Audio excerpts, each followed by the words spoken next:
Well, first off, I just had some questions about the draft in general. What do you think about it being cut down to 5 rounds? I understand the desire, the necessity to shorten it somewhat. I think, especially since there's no minor league season this year, like I don't know what you would do with more players.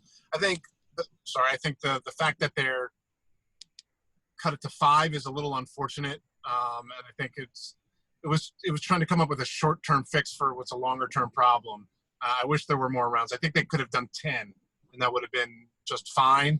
But it is what it is. I think a lot of good players are still going to get drafted, and I don't know what beginning their pro career is going to mean, given what things look like right now. But they'll get to sign and get started. You think that obviously leaves out a lot of talented guys? Yeah, I mean, I think the 2 areas that it'll impact is one, a lot of college seniors, because what's happened in the last few years is that rounds, even starting rounds 4, but 5, 6 up through 10, teams would sign a lot of college seniors and for money savers. Now those seniors can still sign, they just won't go as early, and maybe not as many of them will sign. But then there's the second tier of high school players, I think, are the ones who will really be impacted. I think the top tier of like high school pitchers are still going to get drafted high enough to get paid and sign.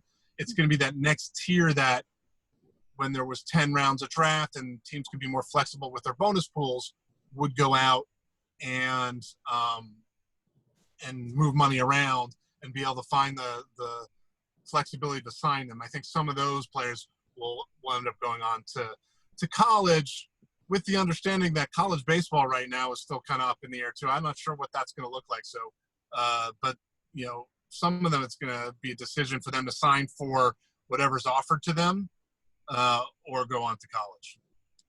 So just personal curiosity, what does the draft exactly look like this year? Like visually, what do you think it's going to look like? Yeah, it's going to be different. There are going to be, some few people will be in studio. But many of us, myself included, I'm going to be in my house, in my home office. So, I'll miss the energy of sitting next to, I know there are going to be times I'm going to turn expecting Dan O'Dowd to be sitting right next to me like he has been for the last several years. And I'm going to be, by myself looking into a camera. If you do TV stuff, you know that it's not the same thing when you're just looking straight ahead as opposed to be able to bounce things off of people. But, I think we're going to make the most of it, and we're going to introduce these players to a lot of baseball fans who, maybe don't follow amateur baseball as closely as we do. Well, I saw your latest mock draft of your top 150, and Heston Kjerstad is obviously on that list. What do you think about him as a player? I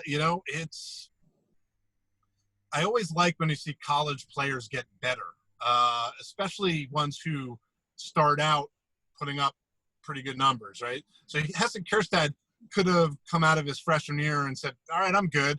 I'm just going to keep trying to hit homers, and that's good enough.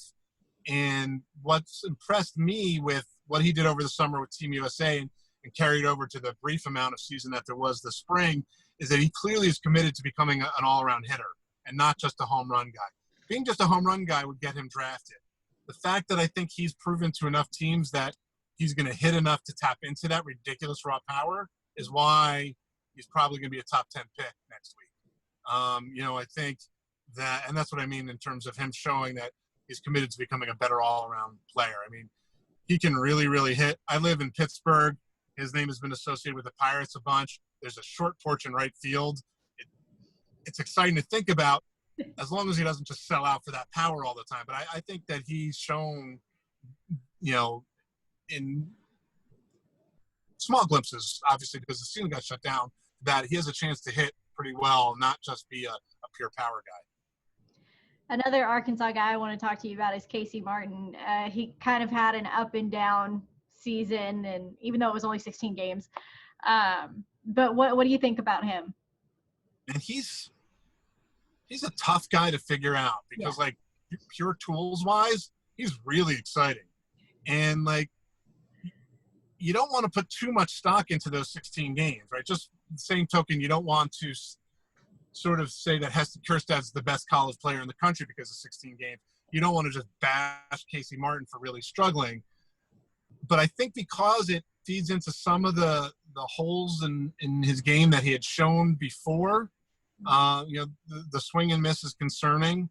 But, man, he can do a lot of things really, really well.